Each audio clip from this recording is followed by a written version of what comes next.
Nursing क्षेत्रात career करण्याची सुवर्ण संधी. प्रवेश प्रवेश प्रवेश. श्री अनंत स्मृती चॅरिटेबल ट्रस्ट कसाल संचलित इन्स्टिट्यूट ऑफ नर्सिंग कसाल महाविद्यालय. बेसिक BSc नर्सिंग 4 वर्षांचा कोर्स, GNM 3 वर्षांचा कोर्स, ANM 2 वर्षांचा कोर्स.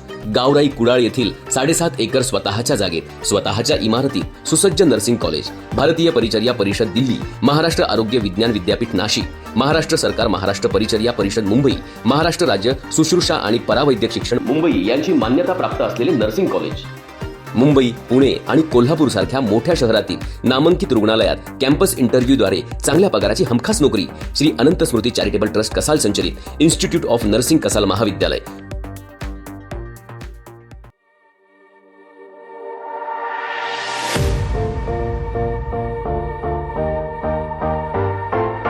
अब के बाद अबीत.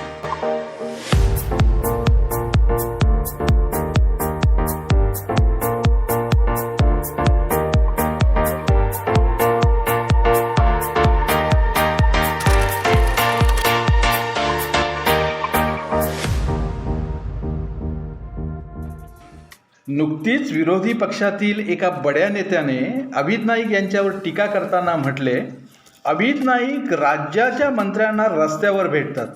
खरं तर या विधानात एका अक्षराची तेवढी दुरुस्ती हवी, बाकी टीका खरी आहे.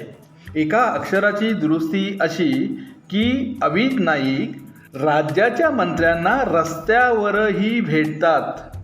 अभित नाईक यांच्यासाठी मंत्री नियोजित कार्यक्रमातही खास वेळ काढतात. मंत्र्यांच्या दालनात, मंत्रालयात, जाहीर कार्यक्रमात, इव्हन अगदी मंत्र्याच्या घरीसुद्धा सर्वसामान्यांच्या समस्या घेऊन, जिल्हावासियांचे प्रश्न घेऊन अभित नाईक पाठपुरावा करीत असतात, लोकांची कामं करत असतात. एवढेच नाही तर अभित नाईकांच्या कणकवलीतील घरीही राज्याचे सर्वोच्च नेते मंत्री कणकवलीत आले की आवर्जून येत असतात. त्यामुळे मंत्री बडे नेते यांना कधीही कुठेही भेटू शकणारे, लोकांचे प्रश्न मांडणारे अभित नाईक हे युवा नेतृत्व आता सर्वमान्य झालेले आहे. महाराष्ट्राच्या राजकारणातील अलीकडच्या महत्त्वपूर्ण घडामोडीनंतरही सिंधुदुर्गच्या राष्ट्रवादीची धुरा अभित नाईकांकडे आली. विकास कामे मार्गी लागली पाहिजेत, लोकांचे प्रश्न सुटले पाहिजेत, याला अग्रक्रम देणारे, राजकीय मतांचा बाऊ न करणारे नेतृत्व म्हणून अभित नाईक यांची ओळख आहे. आज याच विचारातून अजित पवार साहेबांचा हाच विचार पुढे नेण्यासाठी सिंधुदुर्गात अभित नाईक यांचे नेतृत्व पुढे आले आहे. अब के बाद अभित हाच नारा सिंधुदुर्गात यापुढे चालणार आहे. विद्यमान राष्ट्रवादी काँग्रेस पक्षाचे जिल्हाध्यक्ष श्री अभित नाईक. लहानपणापासूनच नेतृत्वदायी गुण त्यांच्या अंगी होते. सामाजिक, सांस्कृतिक, धार्मिक, राजकीय क्षेत्राची ओढ होती. 1992-93 साली अभित साहेबांनी कॉलेज जीवनात प्रवेश केला आणि कॉलेज जीवनामध्ये समाजकारणाबरोबरच राजकारणाची आवड प्रबळ होत गेली. कणकवली कॉलेज कणकवलीमध्ये शिक्षणाचे धडे गिरवत असतानाच सामाजिक, सांस्कृतिक, धार्मिक आणि कालांतरानं राजकीय क्षेत्रात त्यांनी प्रवेश केला. कणकवली कॉलेज कणकवलीमधून BAची पदवी प्राप्त करून 1997मध्ये स्वतःच्या व्यवसायात देखील त्यांनी पदार्पण केले.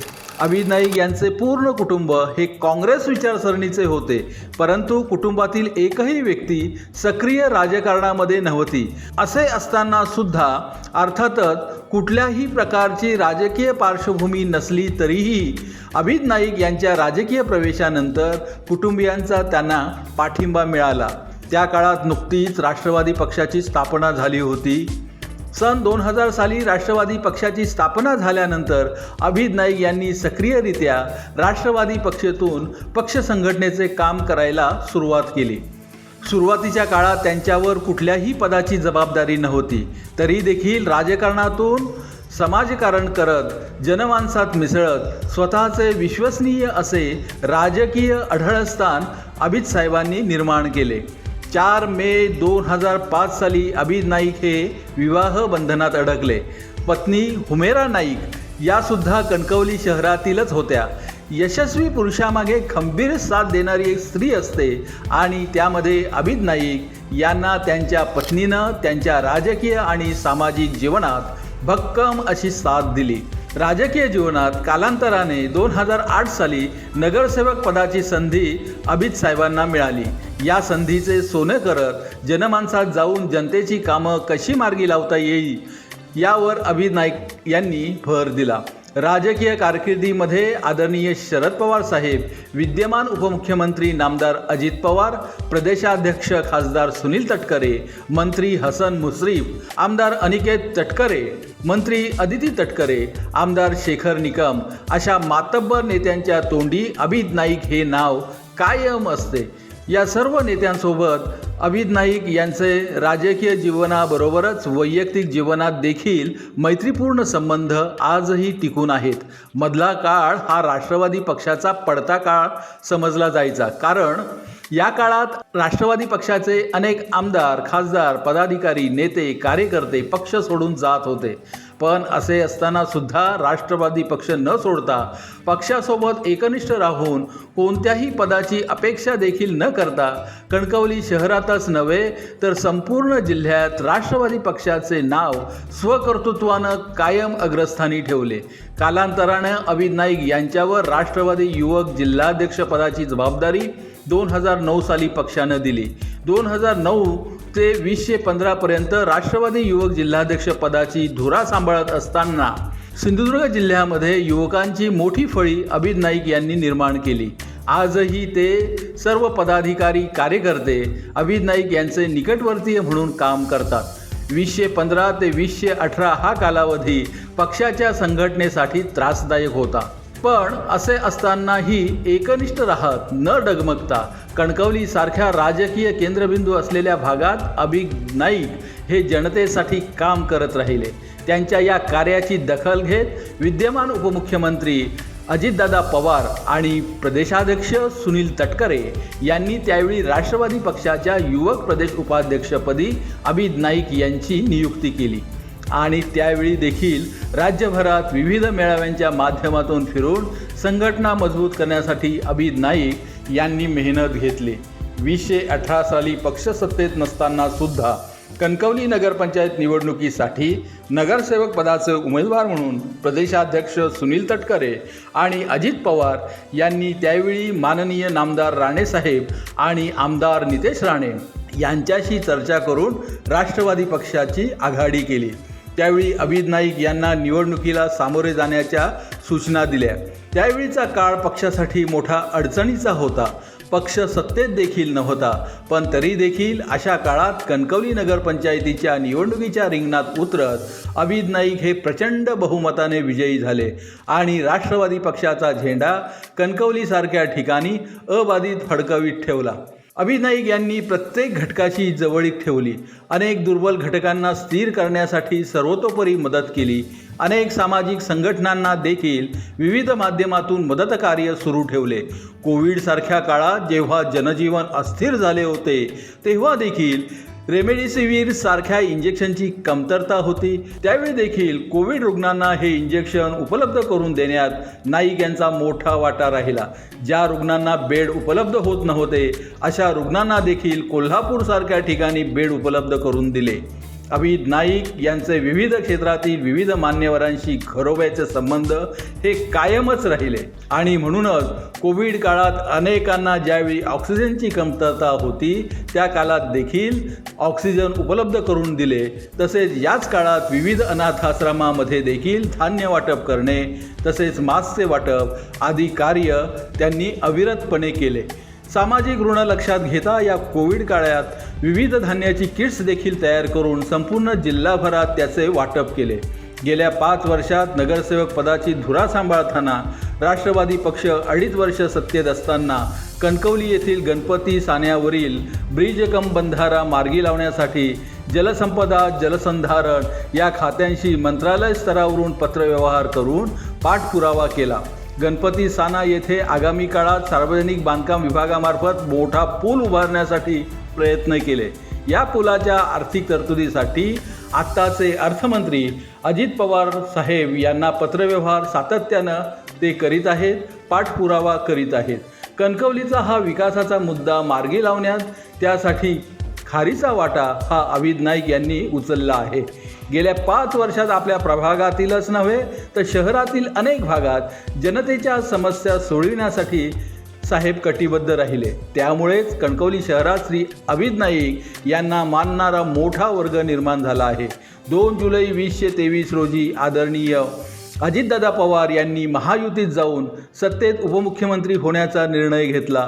त्यावेळी सिंधुदुर्ग जिल्ह्यातून एकमेव कणकवलीसारख्या संवेदनशील शहरामध्ये अजित पवार यांच्या शपथविधीनंतर अभिद नाईक यांनी बिनधास्तपणे अजितदादांसाठी फटाके लावून मोठा जल्लोष केला आणि अजितदादा पवार यांच्या नेतृत्वाचं, यांच्या निर्णयाचं त्यांनी स्वागत केलं. त्यानंतर अजितदादा भेटण्यासाठी अर्थात शुभेच्छा देण्यासाठी मुंबईला गेल्यावर उपमुख्यमंत्री अजितदादा पवार, प्रदेशाध्यक्ष सुनील तटकरे यांनी अभिद नाईक यांच्यावर सिंधुदुर्ग जिल्ह्याची जिल्हाध्यक्षपदाची जबाबदारी दिली.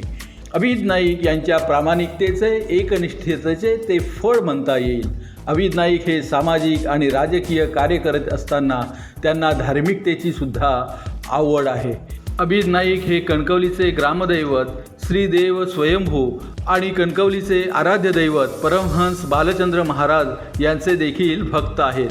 सध्या मिळालेलं पक्षाचं जिल्हाध्यक्षपद हे दोन्ही दैवतांच्या आशीर्वादानं मिळालं असं अभिद नाईक सांगतात. जिल्हाध्यक्ष झाल्यापासून अभिद नाईक यांनी गेल्या 2 ते 3 महिन्यात तळागाळातील राष्ट्रवादीच्या कार्यकर्त्यांपर्यंत पोहोचून कार्यकर्त्यांचा संच निर्माण करून 2 महिन्यातच जिल्हा कार्यकारिणी जाहीर केली. त्यातूनच त्यांच्या संघटनेच्या कामाचा अनुभव प्रत्ययास येतो. जिल्ह्यात आज बड्या नेत्यांमध्ये अभिद नाईक यांचं नाव प्रकर्षानं आणि अग्रक्रमानं घेतलं जातं. राजकारण व निवडणुकीपर्यंत विरोधी पक्षाला विरोध केल्यानंतर जनतेचे प्रश्न सोडविताना विरोधी पक्षाच्या नेत्यासोबत, पदाधिकारी कार्यकर्त्यांसोबत सुद्धा त्यांचे चांगले संबंध असतात. वैयक्तिक जीवन जगत असताना राजकारणासोबत साहेबांनी उद्योग विश्वात देखील नावलौकिक कमवलेला आहे. आज यशस्वी उद्योजक म्हणून देखील जिल्ह्यातून अभिद नाईक यांच्याकडे पाहिलं जातं. अभिद नाईक यांना इकरा नाईक व रिजा नाईक या 2 कन्या आहेत.